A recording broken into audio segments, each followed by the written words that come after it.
ఈ సంవత్సర కాలంలో నా ఒంట్లో బాగోలేదన్నవాడు ప్రభు ఎవ్వరూ ఉండకూడదు నాయన. అందరూ దైవిక స్వస్థత అనుభవించాలి.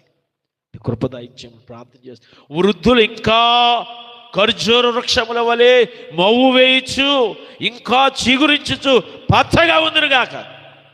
స్తోత్ర. దేవుని సన్నిధిలో ఆయన నామమును ఘనపరచుచు కృతజ్ఞతాస్తుతులు చెల్లించుదురుగాక. ఆర్థిక ఇబ్బందులు మీరే తీర్చండి. ప్రతి అవసరం యేసుక్రీస్తు మహిమ ఐశ్వర్యం నుంచి మీరు తీర్చండి.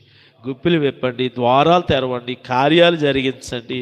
మీ నామానికే మహిమ తెచ్చుకోమని ప్రార్థన చేస్తున్నాను. యేసు నామములో అన్ని సమకూడుగాక. ఆధారం మీరు ప్రభువా. సిగ్గుపరిచే దేవుడు కాదు, కాకుల చేత ఏలియాక ఆహారం పంపించిన దేవుడు తండ్రి. ఏదో ఒక విధముగా నువ్వు ద్వారాలు తెరిచి సమకూర్చేవాడు.